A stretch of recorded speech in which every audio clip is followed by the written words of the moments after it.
Thank God it's Friday. On your view. Yeah. Welcome to the show. I have with me the ladies, and I am Obiajulu Olabisi. How are you doing today, Topway? I'm very good. So I'm finally in the birthday mood. It's countdown to my birthday. My birthday is next week, Friday. Wow. And this month I first started, I was just not in the mood. I'm not going to do anything. But man, this life, you celebrate yourself. Yes, sir. Your birthday comes around once, and Yeah. I'm going to, in a year, once in a year, and it's important that we count our blessings because there will always be challenges and things that will distract you. So this is a moment for me to be counting my blessings, and I'm indeed very grateful to God, you know, Amazing. very, very grateful. Yeah. I got this, would I say style now, of not really celebrating the birthday, so I don't get old.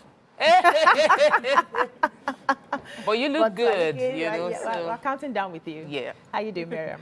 I'm doing fine, amazing. Yesterday I talked about a book I was reading, but then there's this children's book that's out, and it's called Madisa and the Runaway Cat. It's written by a lovely 9-year-old boy, Fi Folua. He's such a huge fan of my book. Oh, I and then he remember my wrote very his first book reading, he was there. Very sharp boy. I'm just so happy. You know, and he's also doing a lot of things. His mom has just groomed this boy, you know, to start achieving things at such a young age, and I'm so proud of him. And it's such an interesting book. My children have read it. We're going to do a book reading session on our Books with ML group so that everyone can, you know, have a copy of the book. I have 5 copies of the book, and I would like to give out to 5 children.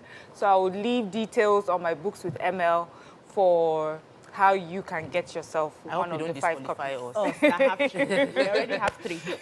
But for the fans, you can always support me. I met Faye at your book read. Yeah, very intelligent. When I hear stories, I feel bad. I feel like I'm not doing enough for my children. Like I'm not exposing them enough. Friends, we all have they all different have their direction. creativities. Your kids are coding. You have a lot of things to look forward to. Yeah. I think mothers, we just want to be in everything. Yeah, I want my kids to be launching books. CBC's daughter launched the book. My own children, they have not launched books. My son, hasn't launched anything.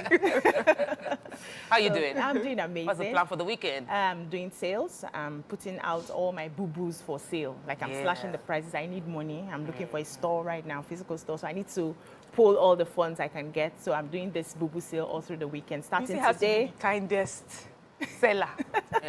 Sales for Easter, sales for Salah, sales for... Yes. Because some people will like the product, but then they feel, it's too much for me. Yeah. I'm also considerate of my environment, you know. So once in a while, I bring it down for people to buy. So that's what I'm doing this weekend. Some of us were so price sensitive that just removing that 3K, 5K. I'm telling you, People like that. So. Yes. Let's go on a short break. When we come back, we take the newspaper reviews. Stay with us.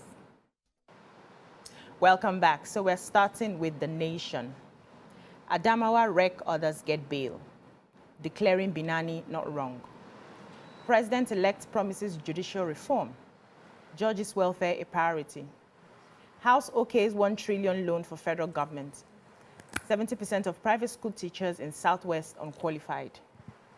Reps condemn disruption of flights by labor.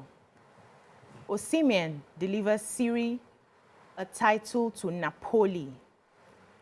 Outburst on inauguration. Oneika comes under fire. Senior lawyers knock cleric for questioning president-elect swearing in. Nothing will stop May 29. NDDC 6 reps approval for 2.28 trillion 3-year budget estimate. What stories do we have in the nation? Okay, so I have the updates on the Adamawa wreck. We know the story, the one who declared Binani governor before the coalition was over. So we also know from last time I took the story that he had been arrested and is being investigated by the police. And we've heard that he has been allowed to go home on bail with 2 other INEC commissioners and also a few other officials that were being interrogated. But the bail is not without conditions, and the conditions are that they must deposit their travel passports, their movement is to be restricted within FCT. Also, the senator was said to have 2 surety for Yunusa Ari. from the police end, they said that from their investigation, one of the basis of their investigation is, of course, why he, declared that, and also the allegation of bribery that may have occurred or did not happen.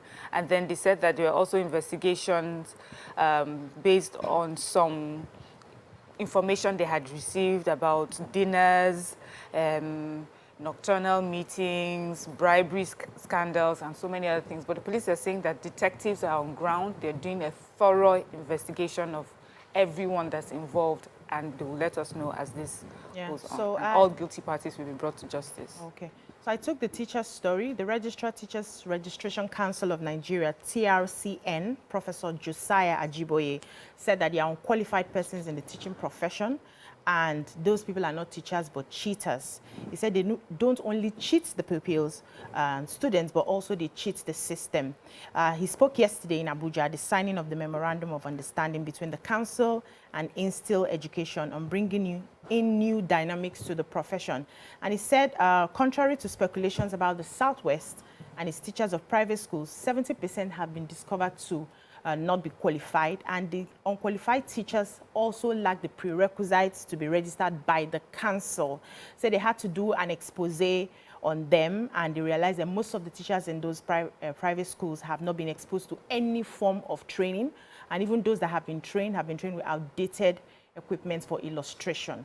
But I wanted to see what the plan is to get some of these teachers trained. I know that we have a lot of mushroom private schools that the poor can afford, and so sometimes you just finish secondary school and they say, oh yeah, come into the classroom I and did teach. that. Yes, a lot of them. I did that too at the time, and we're not qualified to be teachers when we did that. So the government needs to, set up a check those students. So even if some of those schools cannot afford to have qualified teachers in their private school because they cannot pay, those ones that are there who are volunteered to do the job should be given a form of training to just help them handle so those. Minimum certification. Because I know that we use coppers. Yes. So, and they are most of them also are not qualified. So let me quickly take the story of the president-elect speaking at the commissioning of the magistrate court complex named after the chief judge of Rivers State, Justice Iche Undu. The president-elect promised that his administration will be fair to all, but that there's going to be in the policy think tank, they are going to put in place good welfare for judges. He said that we must fight corruption, and we must definitely look at the other side of the coin.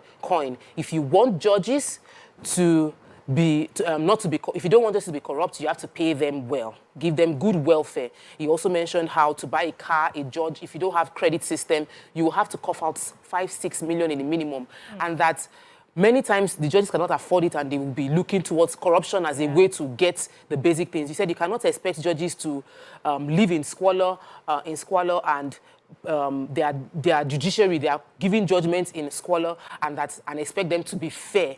So he is congratulating Wike for at least elevating the facility for judges to give their judgment, but he's promising a holistic look at their welfare? Judiciary reforms tilting towards the welfare of the judges. And I'm looking forward to that. Amazing.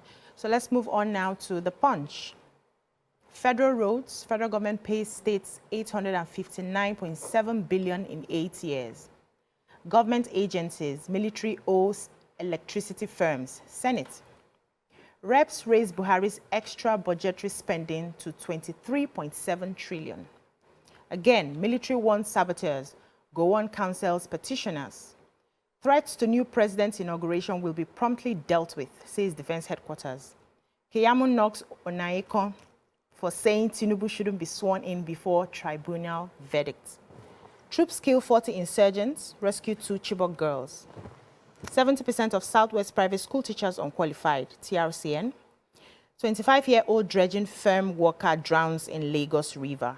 Sudan, second batch of stranded Nigerians arrives today. So a member of staff of sand dredging company FC Energy in the Ikorodu area of Lagos State, Alex Ebo, was on Monday drowned in the Ibeshe River while on duty. He said that the 25-year-old man slipped from one of the company's sand dredging ships and fell into the river. And efforts by the company to rescue the Benue State indigene did not yield, and he died before they could reach him. So what happened was he was working offshore, and then they wanted to move him onshore. And so while it was just about alighting the ship, he fell in. They said he had no protective gear with him. And before they realized it, he was dead. And so the company has spoken up, said that that was actually what happened to him. And they're going to be using international best practice to help probably his family and compensate him for the loss. The police itself is saying that they've not reported the matter to them, but they would investigate. So sorry. So the federal government is said to have refunded 859.7 billion to various state governments as reimbursement for out-of-pocket expenditures that they incurred in constructing federal roads over these 8 years. This, they say, was disclosed during a fact sheet highlighting achievements of the Buhari administration. We also know that there have always been reports that state governments, when they say they do this federal government project on behalf of federal governments in their states, they find a way of inflating the figures. And the Minister for Works and Housing has directed states to desist from such interventions, and the federal government would not offset such expenses. We even have the Minister for Information and Culture, who has said that state governments would not get any refund. Even if you want to pay from your own pocket, you still need the permission of the federal government, and it will be supervised by the Federal Ministry of Works and Housing. We also have, so it shows that this is federal government stance, saying that we will not pay for any work done, on behalf of federal government. No more reimbursements will be made. Wow. But there's still reports to show that government has been making refunds to state governments. In 2020, about 5 states got 148 billion, and so on and so forth. But the Minister for Works and Housing is insisting that the government has stopped all refunds to states, and any state that works on any federal government road will do it at its own cost. Is that a good way to? That's discouraging to states. They will leave those things on. Projects undone, and we need it to alleviate. Each state needs to be able to. But they're also talking of the fact that they're inflating figures. Yes, and we've heard that several times. But even if the federal government does it, they inflate figures, don't they? Everybody does padding. Okay, let's take a short break. When I come back, Tokwe will continue. Stay with us. Thanks for staying with us. Yes, I was going to take the story of the troops and Chibok girls. Updates from the Theatre Commander Operation Hadinkai. That's Major General Ibrahim Ali has disclosed that to the newsmen in Maiduguri that they were able to get into the Sambisa forest, kill 40 insurgents and rescued 2 Chibok girls. So the update on Chibok girls, if you remember, since they've been in captivity since is it 2012?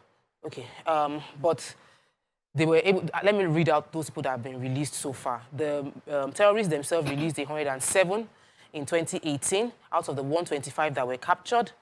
And they also mentioned that about 94 right now are still unaccounted for.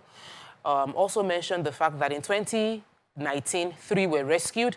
In 2021, 2 rescued. 2022, 11 rescued. And now 2, we can't call them girls, 2 women have been rescued. They are now 26 years old. Wow. These were girls. It happened in 2014. They are now 26 years old.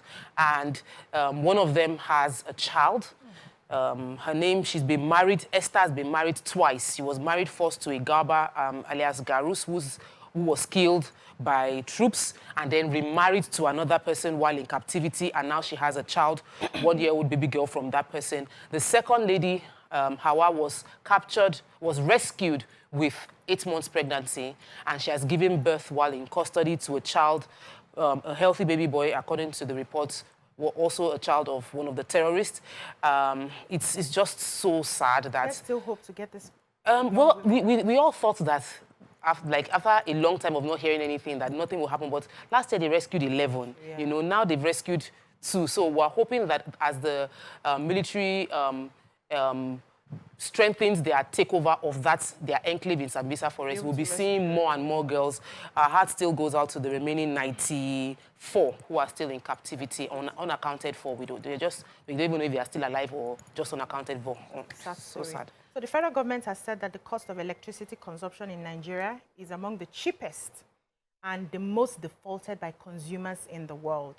They have, checked this out, and they said electricity was highly subsidized in the country by the federal government, making it the cheapest across the globe. They did a comparative analysis between our neighboring countries, and they said the cost of electricity in Nigeria is, for example, is 15 cents per kilowatt, and it's 42 cents in Niger Republic, 23 cents in Republic of Benin, 25 cents in Mali, 28 cents in Senegal, 27 cents in Burkina Faso. And one of the reasons we are not able to pay, is the fact that a lot of government agencies are not paying their electricity bill at all. They called out Kaduna and Kano, which they cut them out of the removed from the grid. Yes, recently, which they have also reconnected them, but they are giving them like a 60 days grace, or else they will take them out finally. And they are saying they will likely find a way to start deducting from source from the Ministry of Finance. I think that should just be the best thing. Government agencies cannot be owing. So that we'll have lights, Biko. Let's move on now to the Daily Sun. Returnee students recount ordeal in Sudan. We thought we'll die, they declare. Federal government promises 100,000 naira each to evacuees. President's inauguration before tribunal judgment makes no sense. Naiko. 1.6 million students to write 2023 WASC in 20,851 schools. NAFDAC bans promotion sale of breast milk substitute in health facilities. Wow. Arewa youths accuse NLC president of plotting against handover. It is ranting of politicians, says workers' body. Banking sector credit to private rises to 43 trillion in 3 months, CBN. Nigeria's unity non-negotiable, Tinubu. Vows to make corruption in judiciary unattractive. Troops kill 30 terrorists, apprehend 48 in north-central, northwest. What stories do we have? NAFDAC, in collaboration with primary health care, they organized a session where, a training to talk about breast milk and also what is described as breast milk substitutes. So the desk officer, NAFDAC, said that, they're trying to discourage people from relying on the breast milk substitutes. I guess that's the formulas and everything that we use instead of breast milk. She says, first of all, breast milk is a high impact, low technology, cost-effective intervention for child survival and optimal cognitive development and sustainability. But that still the practice of breastfeeding is quite low. I was shocked because I would think that in Nigeria and Africa it would be very high. They said it's as low as 23%. Wow. And that exclusive breastfeeding stood at about 34%, And she's saying that one of the big reasons that people are not breastfeeding as much is because of the aggressive marketing for these breast milk substitutes. They're doing it even within health facilities. Wow. And so they're trying to push, the message that we should rely less on those and give breast milk. But I won't say, because I have a personal experience. When I had both my babies, the first 3 days, I don't have any milk. And I remember the hospitals were really reluctant to get me breast milk substitutes. If my mom wasn't there, I think my children would have been something, because they needed to be fed. And I remember my mom in conversation with one, she was like, yes, we know it's not allowed, but do you want to leave the child hungry? So we got the milk, and then until 3 days later, I started lactating and I fed my children. Wow. So it's not the same measure for everyone. So maybe the government is focusing more on private hospitals, because I know general hospitals don't. They do avoid introducing formula early, but private hospitals probably don't mind. So they should have.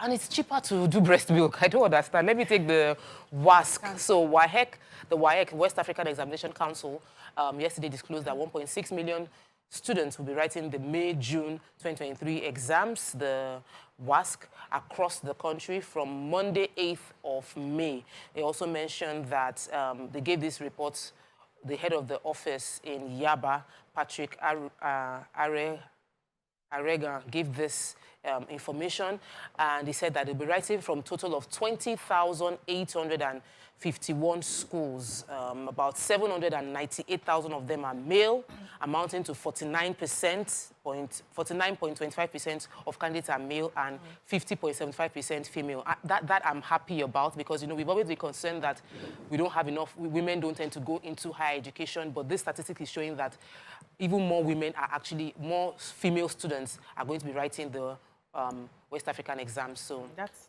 wish them best of luck. Yeah, so the 376 stranded Nigerian returnees touched down the Nnamdi Azikiwe International Airport, Abuja, Wednesday night on board Air Peace Airline and Nigerian Air Force aircraft.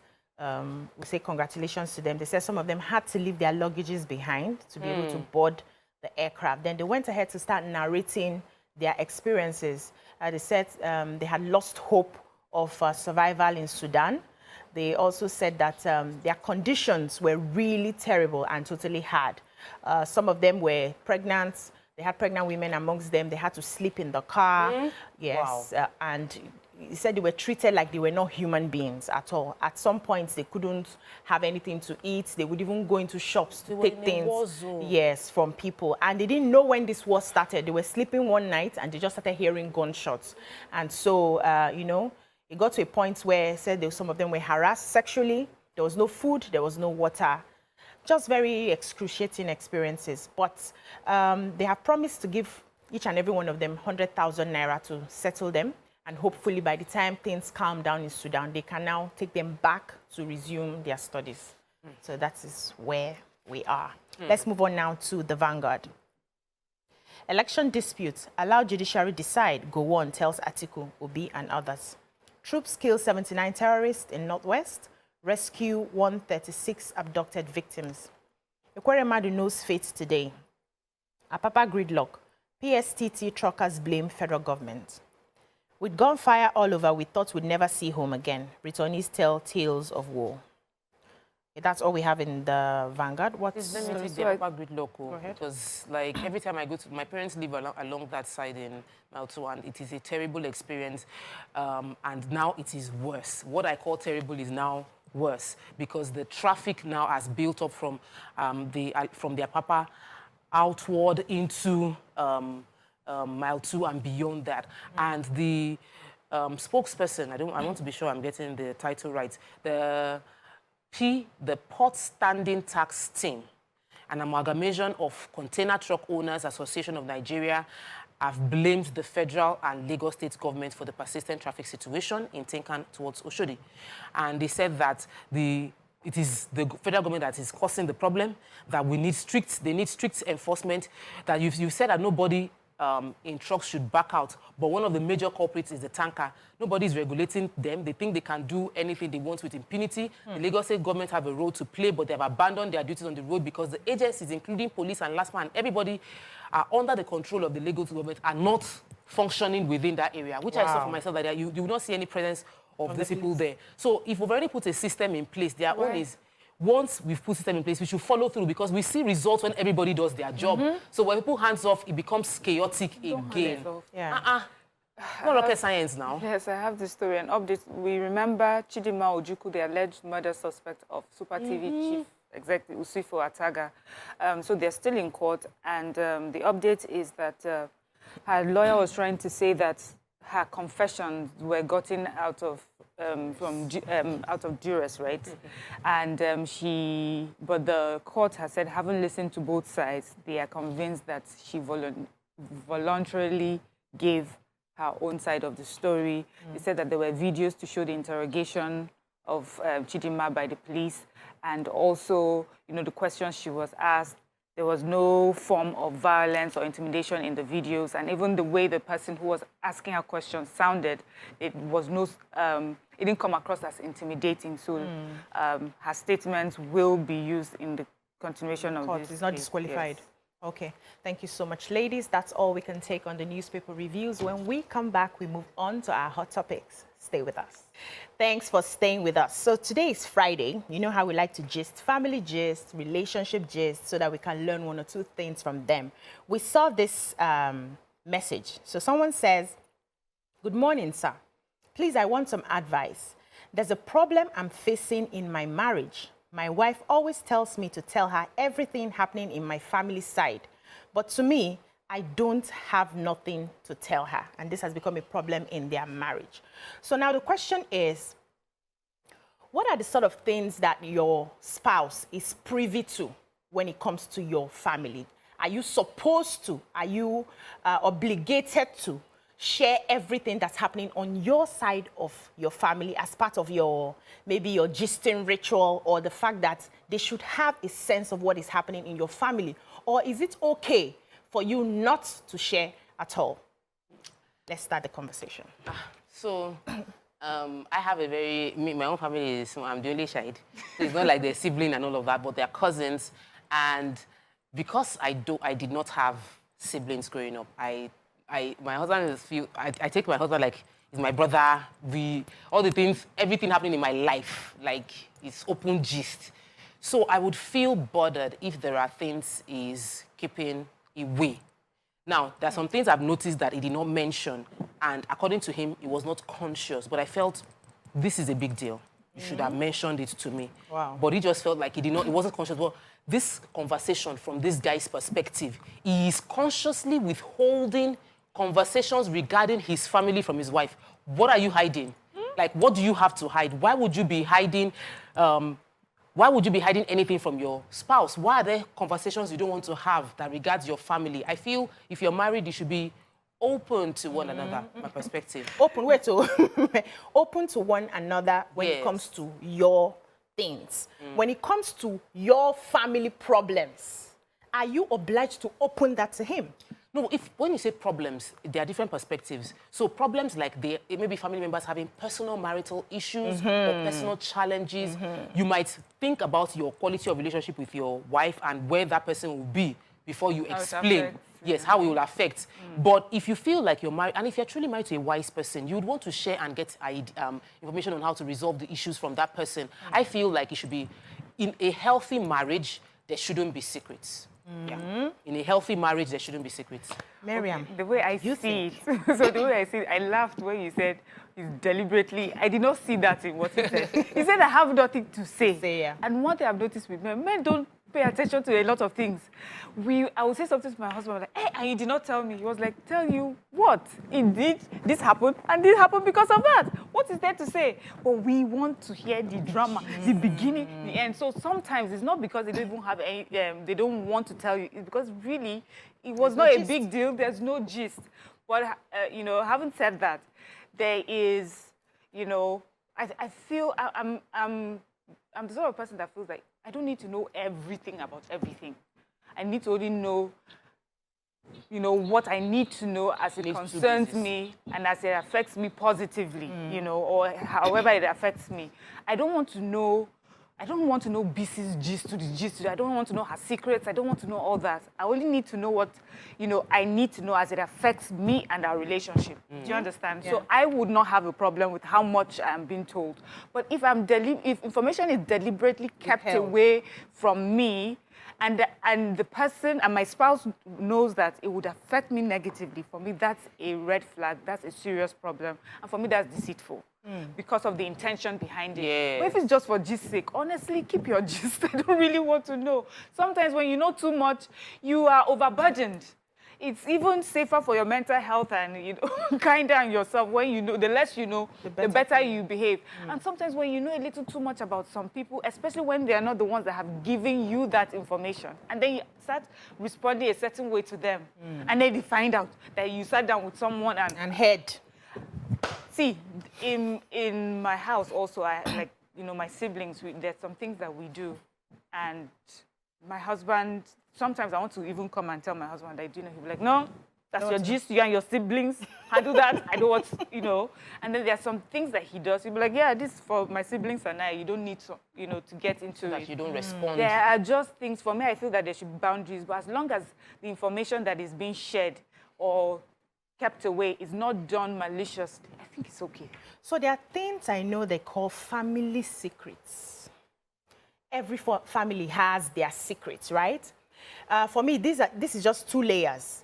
At the beginning of a relationship, how much of your family secrets do you share to your spouse at the beginning of the marriage? We're talking about marriage now. How much of those things that has happened in your family that's supposed to be hidden, is not for outsiders, do you share?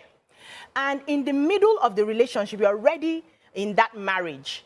How much of your family do you expose to your spouse? Why I'm asking this question is, we've seen people who say, you did not tell me that they had people that were mad in your family and I entered. You did not tell me that one of your brother was this, or this happened so and so, or this happened. These very tragic experiences happened in your family. You didn't share with me, and they take it very, they don't take it lightly that you did not share. So some people will now say, okay, if I have to get into a relationship with a man, for instance, I will have to tell him everything that has happened in my family. And the flip side of that is when the man now knows everything that has happened in your family, And judge your family. he uses that to judge your family. So how do you balance it in such a way that it doesn't seem like you're keeping some things, some of your family secrets from your spouse, and you don't want your spouse to see your family finish? Let's use that word. So there's a Yoruba proverb that says, "Toba tara le lokpo o le ra lomo." That if you sell out your family members in a cheap way, you can't buy them back. So I always feel that whatever story we're narrating, we must narrate it from a positive perspective. Like, I'm not going to narrate a story that I won't maliciously paint even a negative family member bad to my husband or to anybody, even if the person is bad. No, I would give a perspective of the story that shows that they've done something bad, but they're not a bad person. And I would sell that narrative so that the person gets respected. That's the Yoruba way, that don't sell out your family members cheap. Don't say because you can be quarreling today with maybe your sibling, for those that have siblings, and then you come and tell your husband all the bad things your sibling has done, and then you mend that quarrel, and then your husband starts seeing your sibling from the lens of how horrible they were to you in the past. I don't believe in that. I don't believe in painting anybody black, because I believe there's good in every human being. They might be exhibiting more of their bad sides at the time. That's on one end. On the other side of what you, the question you were asking is that I don't believe that you should say the entirety of your story before you get married. Spouse. Before you get married. Okay. I think I did, but that's my personal story, not family members. Story. But after marriage, the two have become one. In an ideal setting, remember I said in a healthy marriage, it's a different thing if you're married to a monster, or you're married to someone who holds grudge, or you're married, you might be finding yourself married to someone that has some emotional issues that they need to deal with. You would have to measure what you're exposing to such a person. But in a healthy marriage, there should be no secrets. You should be able to fully express that this is happening in my, if you have a relative that has schizophrenia, you better explain, because the day your own starts displaying, he will know how to be able to get you to the right doctor in time. Or he wants to get into that relationship in the first place. Or you have a family history of cancer. You will let your husband, some things that you don't hide. You don't hide it because you know that this is my first, like Rayo's husband said, and I totally agree. Your family is your first line of defense. Your immediate family, your husband is your loyalty. And your loyalty, when you get married, moves to your husband. Yes, I love my parents, but in this marriage, for this marriage to work, me and my husband must become one. Yeah. Let's take a short break. When we come back, we take phone calls and messages. Stay with us. Thanks for staying with us. So I wanted to move this conversation to expectations and some of the reasons why we share. Do we share because we expect to hear back? Or do we share because that's how we are, and irrespective of what happens, it's not going to change us from who we are? So I remember a conversation I had in the makeup room with Miriam one day. So she knows me that if you do me, I like to do back, right? She knows that aspect of me. I don't used to hide it. Anybody knows. If you do me, it's just the grace of God. I'll just let it go. So, and we're talking about this type of topic, sharing.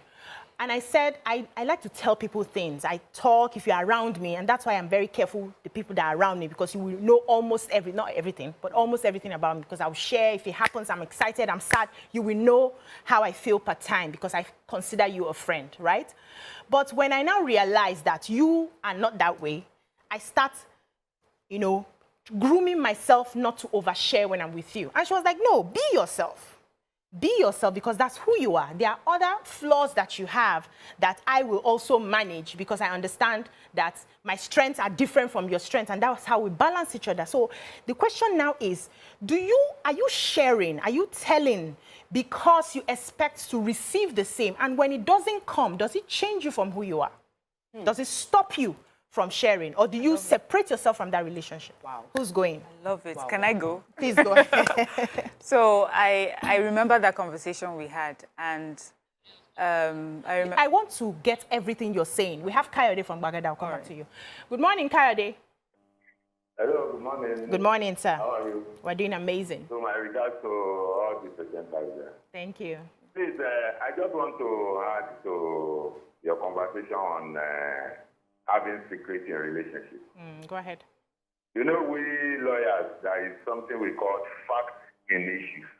Okay. That is the facts that directly affect marriage, as one of you has said earlier. There are things that you know that it will affect the decision of each of the partners. Even in going into the relationship, such issues should not be treated as secret. Yeah.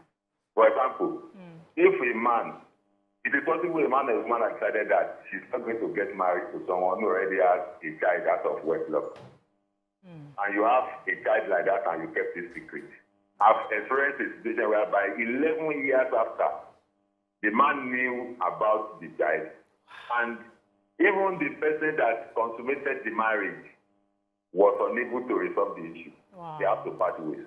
After having 3 children for the man. So there are issues that ordinarily you yourself will reflect on it and know whether it has to do directly with the marriage or not. Every other issue can be kept secret. An individual must have secret. You can't just expose everything about yourself to anybody, no matter, even if the person is your partner. But you must know those things that are directly issues that will affect marriage. So you don't keep such things, because anytime it is. Oh, amazing. Yeah. Amazing perspective. So, Yeah, so with friendships especially, and, you know, keeping secrets, or if you're the sort of person that shares, for people that are so willing to talk about themselves, it's therapeutic for them. They love it. They enjoy to do it. Yeah. But they're expecting that as they enjoy it, that's how you should enjoy it, or that's how you should find your own enjoyment. And let me use myself as an example. I've always said that I'm the priest of my friendships. I would know everybody's story, and I'll keep it. And if you don't want anyone to know, no one else will know. I will keep it for as long as I am. You take it to the grave. Yeah, I will take it to the grave. Because it was your story, you told me, nobody would know. Simple and short. But when and then the reason I also came to that decision for myself, which is I realized I'm not going to be the sharer, is at first I thought people were just waiting to hear my story so that they can talk about it. But I now realize it's not that so that they can talk about it. Some people just like to talk. Some people like to share. They'll take your story, they are talking about it, not because they hate you or they are being malicious. It's just, hey, that's your gist. This person too has that kind of gist. Let's gist about it. Meanwhile, here I am feeling like I've just given you such a treasure. I wanted you to keep it. Protect. So because I know that I respond a certain way to how my story is being shared, I'm very careful of sharing it. And because I know that that's how I feel about myself, when people bring their stories to me, I protect it the way I protect mine. So for me, I mean, that is my strength. You know that you can trust me with your information and no one needs to know. But your own strength is to talk. Why would I now judge you based on my own strength or your weakness? So I now I now tell you something, and I know that you are the sort of person you like to talk, you share. And I will now be upset that you've done that with my own story. So it's the same, it's the same thing. It's the same thing when you say, oh, I've shared everything, you're not sharing with me. But I've kept your secret, you're not keeping mine. So it's the same thing, but so what are our strengths? And then we need to balance that. So it's important that we know that about each other. And we know that the intention it's not because I'm not comfortable with you, that's why I'm not telling your story, that's why I'm not telling my story. It's not because I hate you, I just want to hear your own and keep, it's just... But you could be a private person. This is who I am.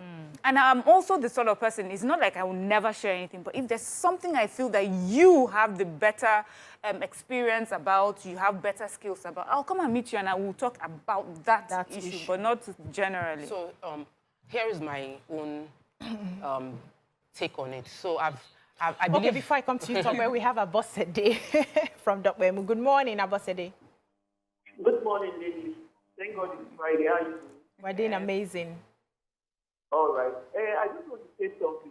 You know, sometimes the challenge with sharing is that sometimes we don't, when some things are, especially husband sharing, help he has done to the family, to us as women, sometimes our response will not encourage them to share.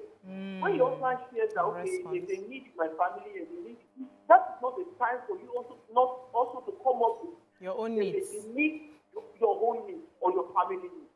True. Most times when you do that, the man will withdraw because he feels that every time I share this with you, you will always also come with another, need. Yes. So sometimes it affects the way they tell you things. But me, as a person, I really don't, it doesn't bother me when my spouse is doing things for his family. In fact, I encourage him to do so for his family. And that will not be the time for me to now say, okay, because you are doing for your family, okay, let's come and do to my family too. And for friends, sometimes when you talk to friends about some things, sometimes you think you know them. I had that issue. I had a friend growing up. I thought she was my friend, and I tell her everything. But over the period of time, I got to know that she was not actually who I thought she was.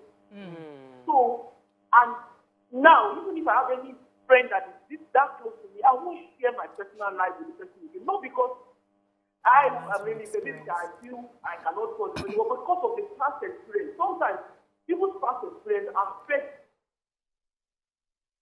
Oh, are you still there? I think we've lost her. So, I believe people love this. I strongly believe that people change. I believe that people, because I've seen myself move from different personality and traits, and I'm creating myself. Now. I'm intentionally creating myself. So when I get feedback, I understand what the person is saying, and I use it to implement within myself. And so I tend to give people benefit of the doubt. But when I share with you, because I have very small circle of people I share with, I would expect that you should freely share with me as well. But I have learned that if you don't share, it is okay. It's okay, it's your story. It was not an easy lesson to learn, but I've learned it. And I've learned that I should also withhold some things. So in most cases, Mariam, if I am as sharer as I am, if I realize that you don't share with me, I will not share much with you. Except maybe I'm like caught up in something heavy and it just drops. And I'm a sharer. But if you don't share with me, I will not share with you. I will just know that I'll feel like you have placed boundaries on our relationship. And so if you are not comfortable sharing with me because you feel like, okay, I might share it, then me too, even though you will keep it, I will still not share with you. It's just you have showed me who you are. That's the way I have been, and I'm learning maybe not to, I'm moving away from it. In that case, if someone said to you, you know the reason why I don't share it is because I know that I'm going to hear it from 500 other people. Yes. And you're like, hey, but I did not mean to share it that way. And the person refuses to share going forward. Would you still hold it against the person? No, I wouldn't. You know, like I said, I'm on an evolutionary process. Honestly, based on feedback. I'm working based on feedback. So I am walking through that journey. I don't think I have arrived in that ideal version of Tokwe yet, which the ideal version of Tokwe will be the one that I will hold the secret, I will share what you want me to share, I will share what you do, I will keep what you don't want me to share. I would understand if you don't feel like sharing. So anybody that is meeting me now, I let everybody around me knows that I am working on myself. I don't hide it, I am working on myself. But when it comes to human being. Yes, and I understand for the other person too. Yeah. But when it comes to money sharing, you see, I shared a story personal to me earlier. And the reason I felt concerned with in my own marriage then was because I'm someone that supports you giving to family members. So it is strange for you now to give and then you don't tell me because I'm not the kind of person that will say don't share. So those kind of things would cause issues. When we then, just to put that one aside, then we spoke about friendship. and understanding where your friend is at the moment they are in their life. Very important. And because you might you might have a friend that you've known forever, but she also has another friend she knew forever who just broke her heart, who just disappointed her. So you are getting a backlash of a relationship that you did not, it wasn't your own fault. It didn't concern It did not you. concern you. So, but maybe someone she's not for secondary school just did something terrible to her. So she's not questioning this one that I just met after university. So she's now evaluating everything differently. You are experiencing that part. So always learn to understand that people are going through different things that did not concern you, you don't know about, but you're just on the receiving end. And a third final, because the phone call brought that one up. Yeah. When they said there are some things you must disclose to your partner, I've said it a few times before that my husband in the first date asked me my genotype. He said yes. I don't want to fall before I realize you are AS, because if you are AS, I cannot have anything to do with you. So there's some things you don't hide. If you are AS, you must be, as a single girl or a single man, it must be something you find out quickly, early enough in the relationship before emotions get involved. Because some people will marry AS, and they say, I've fallen in love with him before I realize. I'll have to pray. Yes, let us be open with that kind of information. Let's take this call from Orire from London. Good morning, Orire. That's a nice name. It's not a common name. Good morning. Good morning. Good morning, sir. Yeah, good morning. How are you? We're doing amazing, sir. Good morning to you, Uju, Ope, and Miriam. Good morning. You're all looking gorgeous. Thank you. Yeah. I would like to make a bit of contribution to what you are talking about this morning, about secrecy in marriage. Yeah, the way look at it, I think it is useful, actually. Secrecy about personal, that's personal to each couple, or secrecy about family. And we know in the good old days, if you are getting married, it's usually between families. And each family usually find out about what each family before they can give their consent to that marriage. Because there's a certain thing that's happening in life, there could be a hereditary disease or illness in the one of the families. Even around the world, at the end of the day, if you have that kind of hereditary, it's big common. Because even if you have to see doctors today, they want to know. Oh, he was muffled. But let's take a short break. When we come back, we continue the conversation. Stay with us. Thanks for staying with us. So we're still having the conversation. How much of your family's secrets do you share with your spouse, or family issues for those families that don't have secrets? And let me come to you, Miriam. So some persons have said that it's good to share, and you mentioned it as well in your first analogy, that it's good to share what concerns your relationship with that person. But you know, in Africa, when we are getting married, we go beyond just me and you.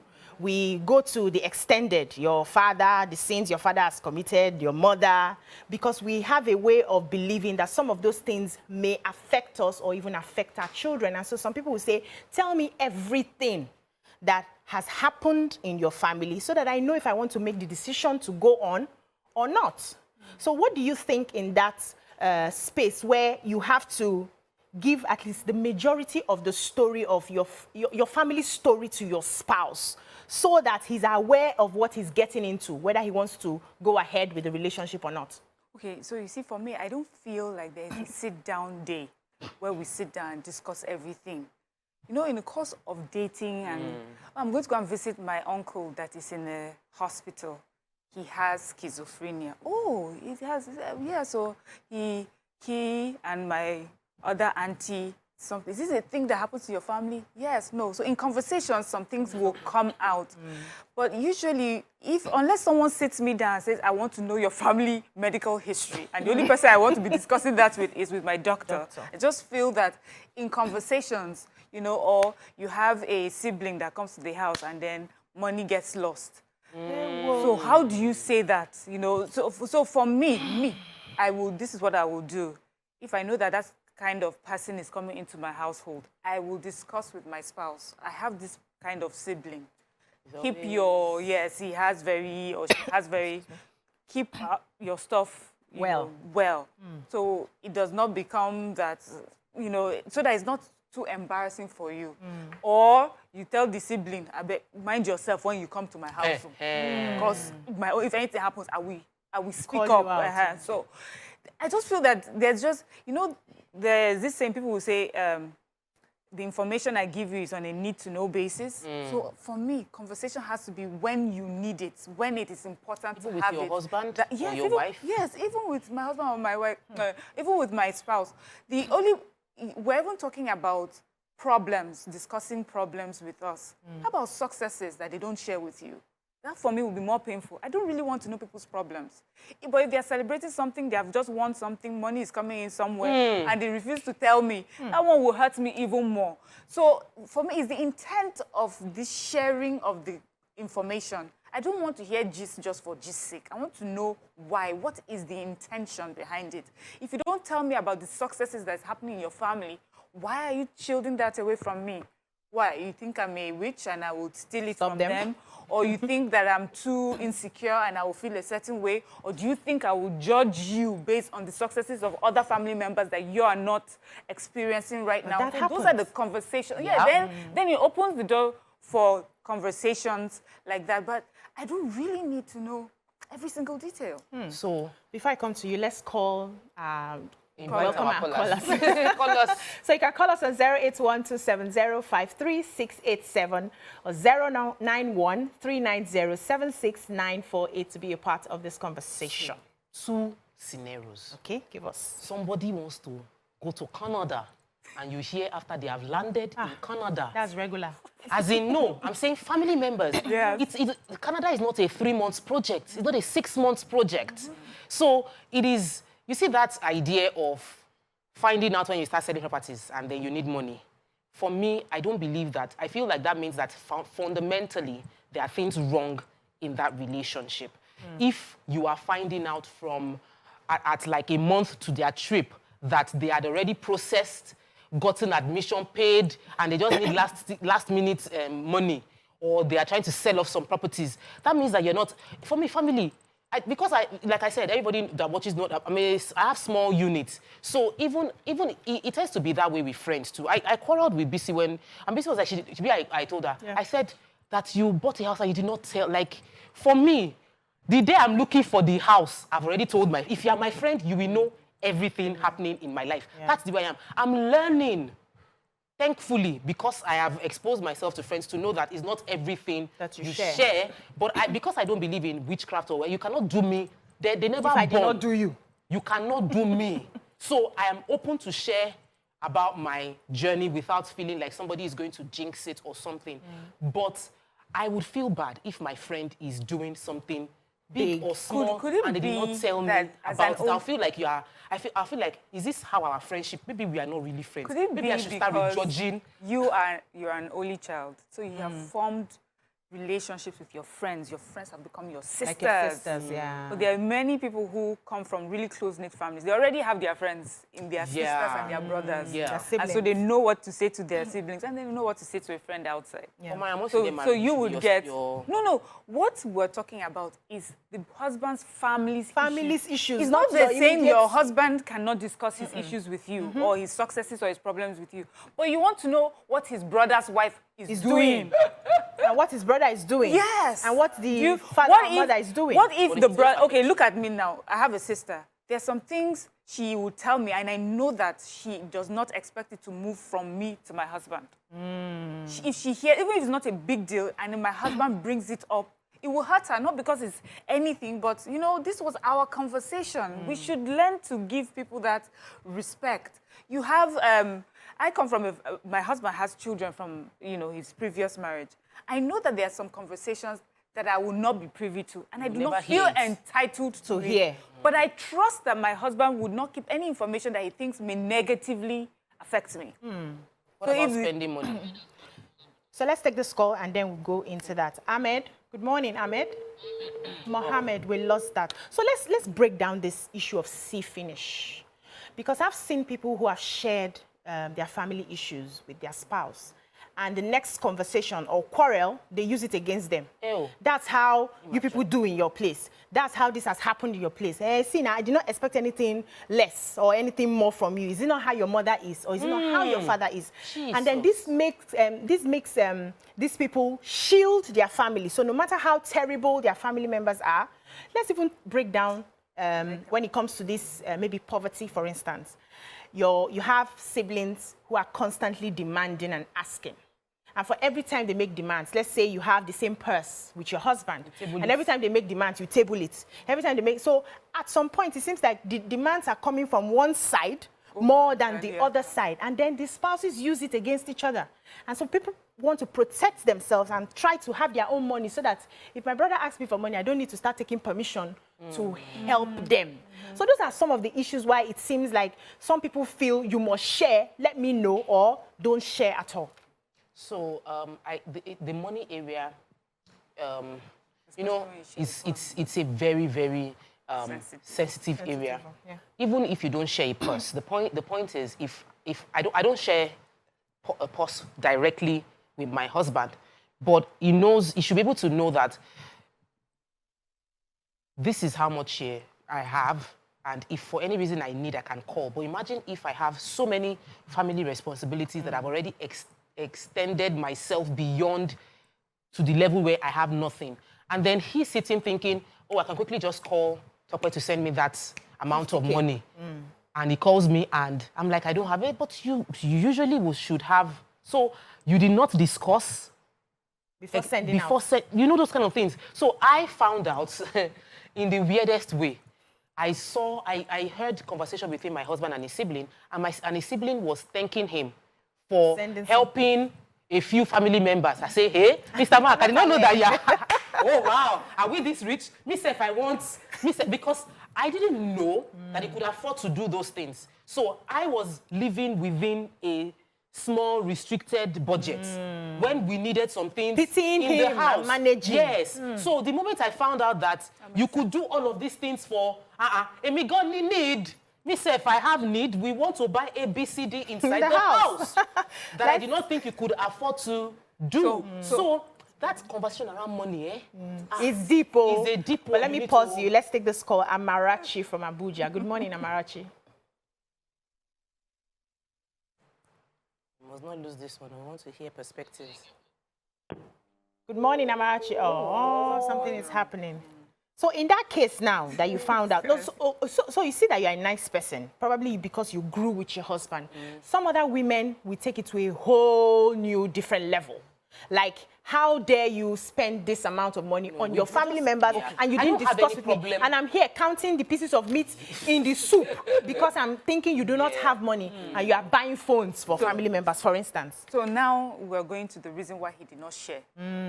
So the reasons why is, I know that we don't have enough at home, but I want to make this sacrifice because according maybe to him, he feels that the need outside, you know, it's greater than the need at home. But he can't share it with the wife at home because it would still come across as if he's being, emotional, or he's not really putting everything on the table. So that's why some people keep some information. But it's not information that will break you. It's not information that will kill you or destroy you. It's just to make it easier. He even said that he did not know he was keeping the information. Yes. Well, that was the conversation that I did not even know that I did not tell you. Like, I thought I told you about it. I said, no, you didn't tell me. So my thought is, you know your spouse.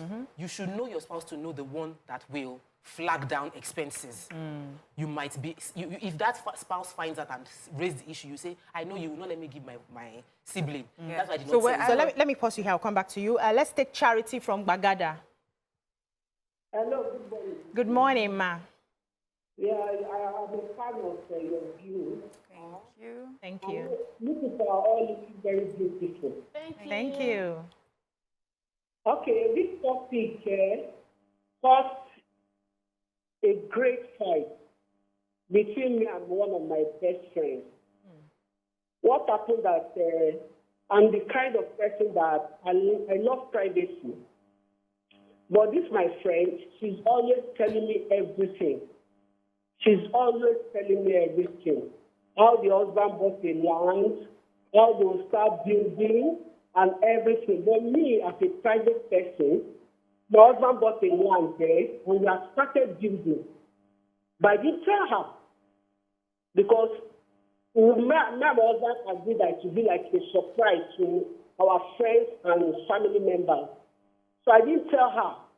So it was when we opened the house and I now told her, she got angry. Aww. She was aggressive. Wow. She was very, very angry. She was like, I tell you everything about my life. I tell you all the places that we have bought land from. And you people bought a land and you couldn't even tell me. You even started building, you didn't tell me. And I was like begging her. She took it personal, very personal. To the point that she stopped picking my calls, she stopped answering my greetings, she stopped replying to my chat. I had to pick all of her. Wow. I want to see how they resolve it. Yeah. I don't know if they ever resolve it. Sometimes you don't resolve it. No, I think you should be able to resolve it. yes, I hope that they're able to resolve it. I was going, before she called, I was going to the point of why sometimes you may not be hearing some stories and it may be about you. You need to figure out what you do that makes people uncomfortable telling you things about themselves or their family members. Sometimes it's not the husband that just likes to keep things away from you. What do you do with the information that's shared with you? That when you decide to pick a fight, or you're just waiting for when the person touches you a certain way so that you can give it to them, you know? And I feel that it has a lot to do with trust when people give you information. And even if it's not that you're taking a knife or a gun to the person, you forever break that person's trust. You hear conversations, yes, we are married and everything, but I can never tell you about this. Or you have friends, you're like, she's my best friend and everything, but you see anything that concerns me, I will not tell. Share. I had, in university, I used to have some friends. There's one particular one we used to call okra mouth and basket mouth. The reason is because it's not out of malice, but she will just repeat anything you tell her, she will repeat it to the next person. Say, hey, is it not true that you said something? But you know that she does not mean to be malicious, but she's already sent you a message that when I have some things I'm uncomfortable sharing with the world, I am not going to share it with you. So who are we too at home with information when we're sharing? And since you have a call. Yeah, let's take a short break. When we come back, this conversation continues. Stay with us. Thanks for staying with us. So this is a very interesting conversation. I want to share a bit of my story. So I remember back in the university, I had this friend who we shared almost everything. We were hanging out together. If we're interested in any guy, we go to visit the guy together. We knew who we were doing and everything. But I didn't know that she was doing somebody. I shared everything. She knows my boyfriend. She knows whatever I do. And I felt it was reciprocated. I felt I knew. Only for them to quarrel. We're just about graduating when they now had a massive fight. And the guy came to me in confidence and was lamenting everything my friend had done to her. I was like, wait, pause. What was going on? Yeah. You did not know. I felt bad. I met her, then I went to visit her, and I told her my mind. I told her off. I told her everything. I like, you disappointed me. I don't trust you anymore. You can't be my friend. Blah, blah, blah, blah, blah. Emotions. I just poured everything. Carried my bag and left. And a few years, so she, just withdrew. In fact, we ended the relationship, as a matter of fact. But a few years thinking back, because I actually missed her friendship. She was a very good friend to me. Looking back, I was now asking myself, did I overreact? Was it compulsory that she shared to me at the level I was sharing with her? Yes, the mature me. So if it happens now, I will not break off the relationship. I would understand. Now, going back to the husband's part, I remember when we just started dating, I started dating my guy. I was told when I was 16 in church, a young woman met me and said, people like you, it would be difficult to get a husband. I said, why? He said, because you're from a broken home. Wow. So any man that looks at you now will feel, this one that you are from a broken home, you will break the marriage. So they will not come. And I kept pondering about it. So when I knew that my guy was getting serious with me, I said, okay, let me quickly report myself and say everything. So I gisted him. I'm from a broken home. My mom is not in the house. I was raised by different stepmothers, blah, blah, blah, blah, blah. And I told him my dad is this, that, that, that, that, that. So when he came to visit and he saw the dad, I was like, are you sure it's this man That you described? that you described? That is, I say, yes, so you're a visitor, so he will maintain himself. You know, so he knew all of that. And I did it out of fear because I was already told that if a man knows that I'm from a broken home, they will not want to marry me. So my question is, bringing it back to the marriage or friendship conversation, do we think that we trust too early to begin to share some things? So I was lucky that my husband, on the other hand, did not use the information I gave to him against me. But I've seen people who they use that information against, and the people ran away. But that means that it's not your own person. Exactly. In the first place. So that's It's also not. a way to determine who it is that you're going to end up being married to or not. For me, I opened up about, of course, you know, when you meet people, you definitely eventually open up. I've never been the sort to just, once I meet you, everything. But over time, you know, you're discussing and you're getting to know each other over time. You drop some information here and there. Sometimes you sit down, you have a long conversation. And the way the person responds is also a way to determine if that's the person that you want to be with or not. If the person, while you're dating, uses it against you in a conversation or in an argument, you already know that this is not the sort of person you want to spend the rest of your life with, because with bigger information or more sensitive information, they would use finish you. Exactly. So it's even sharing information, maybe not the most important secrets at first. It's your way to judge if this person is... Yes, what kind of person this person is. So we should test. Yes. I think it's not even a test, it's be observant. You know, we always say this thing. Be observant of the response you get when you have conversations with your friends and with your spouse, your boyfriend. Let me even add this, sorry. And also what they tell you about what someone else has told them. So you observe, yes. So your observation is very important, because observation will help you understand. If somebody has a deal, like for my own husband, it's a deal breaker for him to have married someone that came from a broken home. He told me that he didn't want to. That he didn't want to marry someone that he's from a home that they are polygamous. He understands the baggage he's carrying, having multiple siblings from different backgrounds. So he told me that he's so happy that I'm from a close-knit family. So because he had thought about it enough to know that for somebody else, it's not a deal breaker. Somebody else will just evaluate you based on who you are. For him, we were dating. He was already in his 30s. So he was mature. He knew what he wanted. What he wanted, and he quickly asked, this person ticks the box.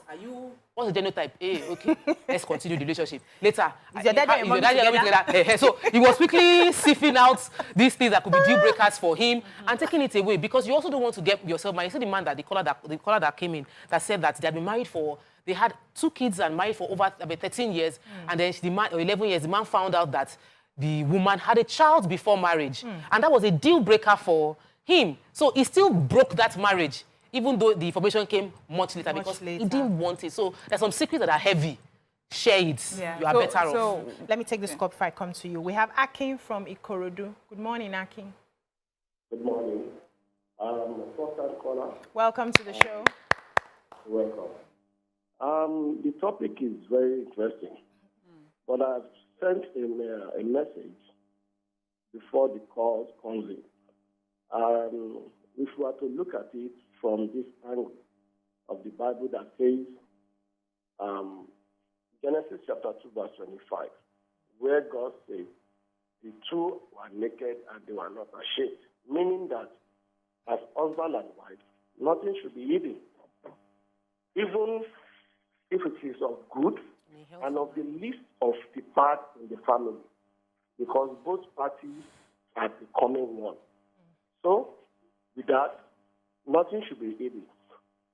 The husband should not in any way hide anything from the wife, while the wife in any other way hide nothing from his husband.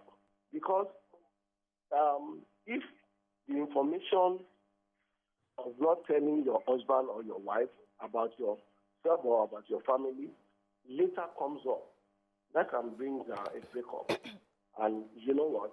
God says he hates divorce. And for that, A family that both comes together to become one, everything should be shared equally. That's it. Thank you very much. So I said it earlier. Thank too, you, that yes. in a healthy relationship, you should share everything. You should be open. Yeah, the two of you have become one. But you know, like I said, I'm in an evolution. In a healthy relationship, for There should me, be boundaries, Avi. there should be the trust that even if everything is not shared, it is not because there's an unhealthy reason why it's not shared. That's also There are some important things part. that would require you to keep a secret or someone's secret, and you're not going to share it with your spouse. Not because you don't trust your spouse, but because you're keeping something, you're keeping your word. Yes, to another person. To another person. So I was feeling myself recently. You know, I said I'm on a journey. So someone came and was gisting my husband and said his family has jackpot. And he had told me about this thing a long time ago. But he told me, like, one-on-one. So on a normal day, I'll have told, like, immediately I got home, I'll have told my husband immediately that, this our friend, his wife and children are planning to go. Jackpot, you know. But I didn't. And I just sort of like compartment. I just told myself, like, this is not your business. He just told you and you've spoken to him, you've advised him, you've prayed for him. So when he was not telling my husband, he was shocked that I did not tell Your husband? my husband. Wow. I said, you did not tell me to tell anybody that. You were telling me, like, this is my plan. We are gathering the money. We already bought ticket and kidiko. So I was not feeling proud Feeling of good. yourself. I was feeling very That you good. kept it in. It's not my strength. It's an area of building. So I was really. You hope you ticked your chart Yes, that I won this you have battle done today. well. So, but I still feel that another person's story is not mine to share. And, you know, sometimes it's expected that I tell you everything that's happening around me. I should be able to tell you my own. If it concerns me personally, I want to share with you, I share with you. But if it concerns, for instance, if my sister tells me something that she's bothered about and she feels I'm the one she wants to talk to about it, why would I go and quickly gist my husband? No, I'm just family now. Why do I go and quickly gist my husband? She may not want my husband to know. But my husband may feel, so you had this information about this person and you didn't tell me. And that causes rifts. And I usually feel like it's not my story to share. If she wanted me to talk to you, she would have told me. If she wanted to talk to both of us, she would have called us and said, this is the problems I'm having. Yes. So should we allow people to share their stories by themselves? Yeah. Or is it something that once I hear, I must pass it on to my spouse? So Mariam nailed it when she said that even if they don't share, trust the intention that it was from a good place. If you can wear that hat, even in marriage, if I don't hear, it's a healthy marriage. That if everything he or she has told me is essential for me, the ones they kept is because it is also essential. I'm not aware at this time of the story. Then when the time is right, everything will become open. Even the traveling one. So on the light, upset now that somebody was traveling and didn't share. So on a lighter note, we know that couples are the biggest gossip partners. Gossip partners. We know. In fact, some people will say, don't go and tell your husband because I know that he will hear it. Or don't tell your wife. We know that. And because of that, I feel like this conversation, you know, it's not really about the everyday gist. We talk about this everyday gist and we trust. And as much as we are gossip partners, we also know our gossip partner that overtalks. So you know you have a husband that, if he sits in between a few people and has a couple of drinks, before you know it, all this spilled everything. So when you are going out, you're like, Uncle, don't tell your that conversation is not for the outside. Or Auntie, this conversation is exactly not the sort of conversation I want you to have outside. So it's okay to have those normal, regular, everyday gist. Not everything is a very serious matter. How do I table it? Is this a sharing one or is it not a sharing one? Let's go at a commercial break. When we come back, we wrap up the conversation. Stay with us. Thanks for staying with us. Let's take some messages. More Wumi Olalekan says, will she be happy if I discuss what happened between us with my family members? If she won't like it, then what gave her the feeling that my family members would be happy if I discuss whatever we discuss in our family meeting with my wife? There's limitation on issues like this. IBEDC says, okay. This one says, Yaro says, everyone has a right to privacy in their relationship.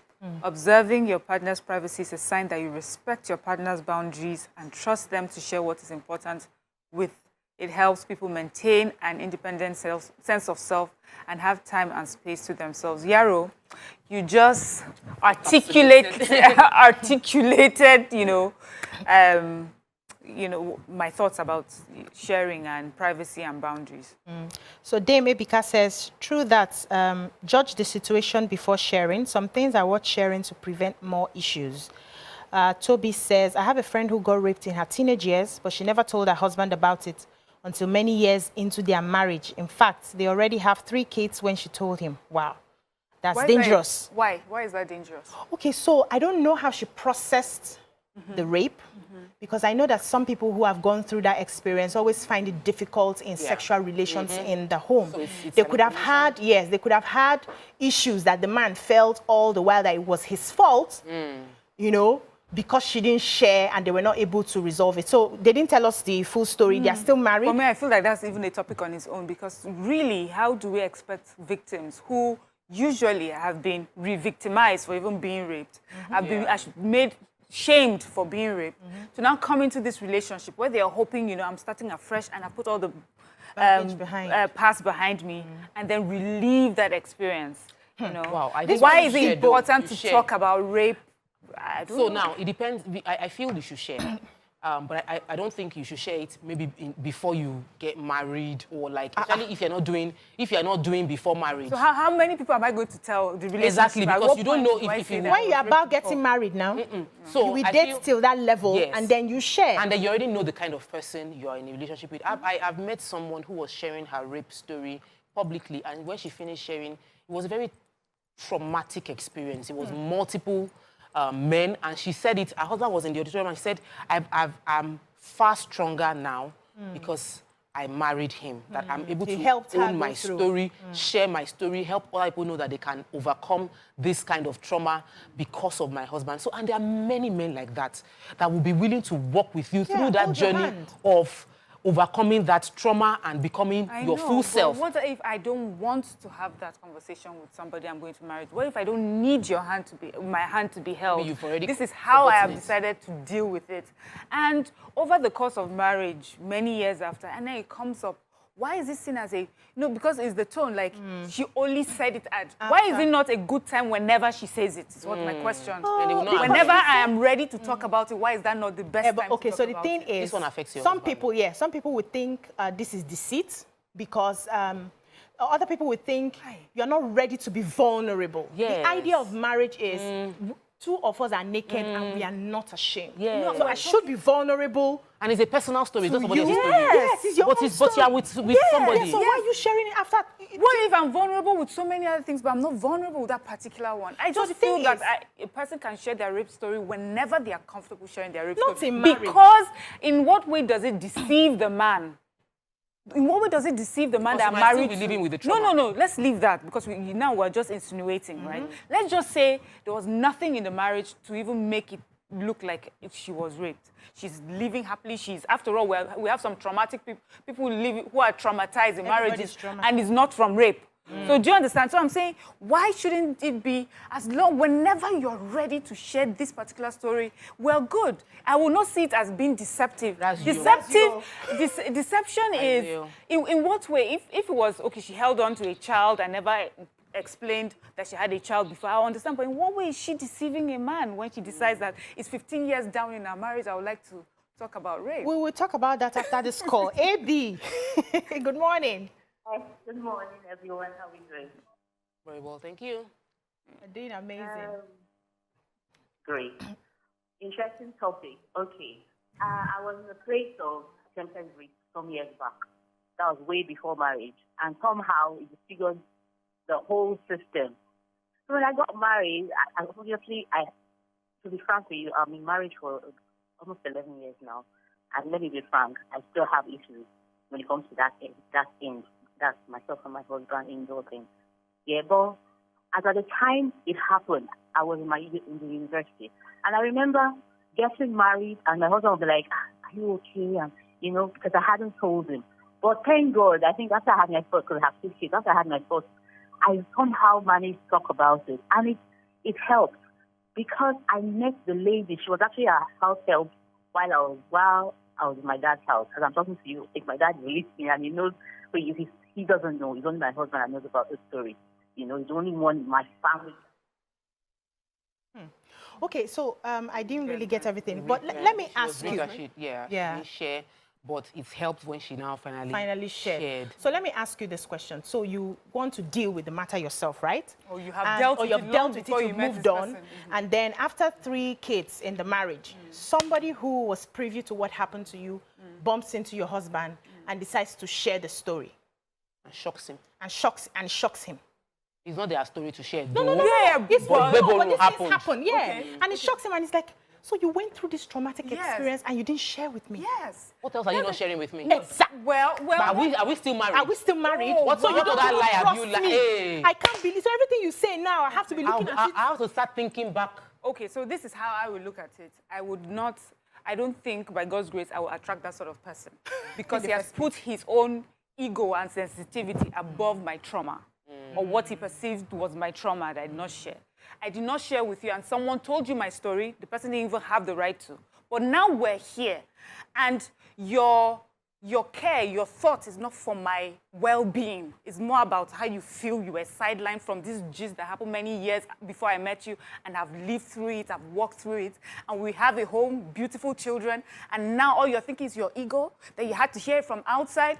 That's not the sort of conversation I'll be having with my own partner. Ego, that's me. But I'm happy you are. Yes, I'm happy you're on this area because it's important to give people different perspective on how to look at things. Yeah. I just feel like rape is a major, traumatizing event that for the victim. For the victim. Not for the husband of the victim that heard the story 50 years and later. It helps that relationship when you share. It helps you be able to connect with your partner when you share those things. And like we always say, in a healthy relationship with a mature partner that you know can handle it. But you already must know the partner that cannot handle. You go and share that kind of thing.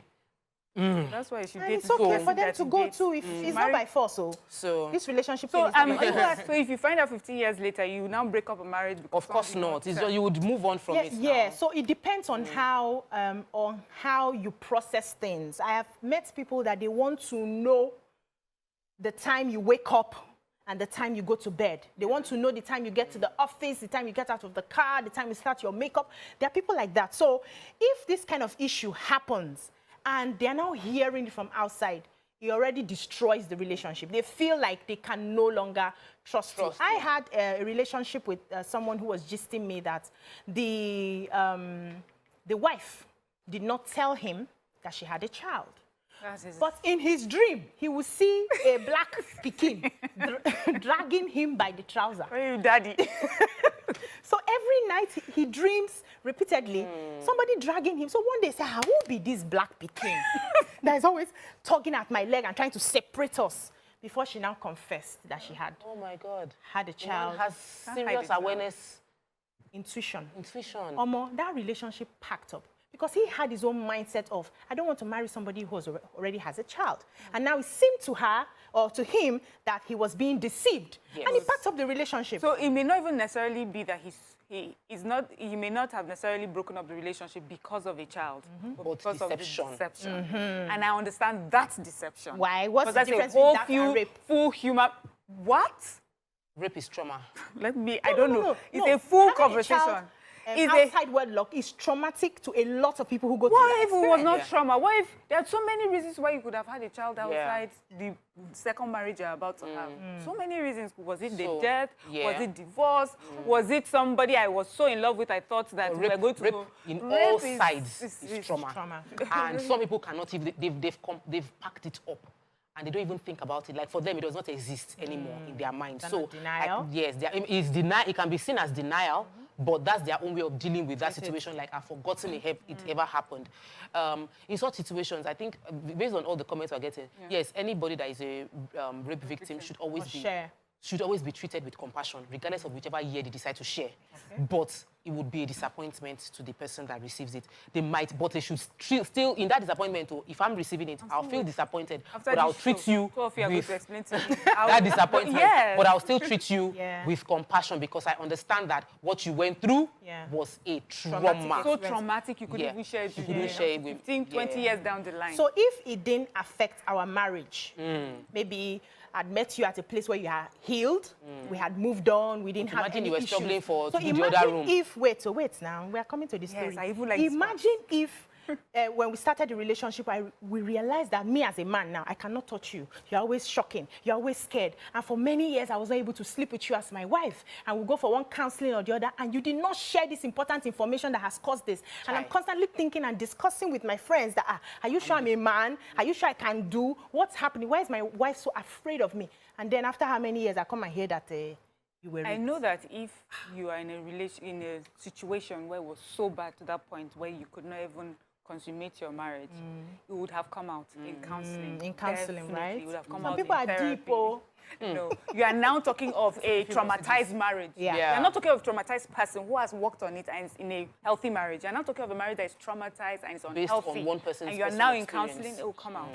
So, we're wrapping up the show? Yeah, my own policy is that you don't want a husband to, if you don't want a husband to know, don't tell the wife and vice versa. Otherwise, the matter becomes pillow talk for the other room. Gossip partners. Yeah. Someone says, Goodbit says, nothing wrong with opening the door after getting, this is another. Ugumola Imane says, I can't hide any news or secret from my wife. Yes. But I know she hides some family secrets. And I understand she might be constrained with factors like it is not her news to break or out of loyalty. Adekemi says you don't have to share all your family details with your spouse. You need to build a kind of respect for your family. Because some people are not mature enough to handle some things.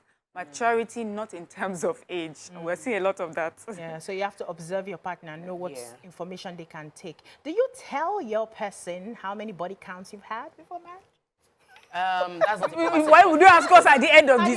We have finished the show. We are going. We are only taking comments. We are taking comments. We are not taking that. I was very, very... Can we move on? What time is it? Shared all your body counts. Even now, I feel really bad. Like what was I?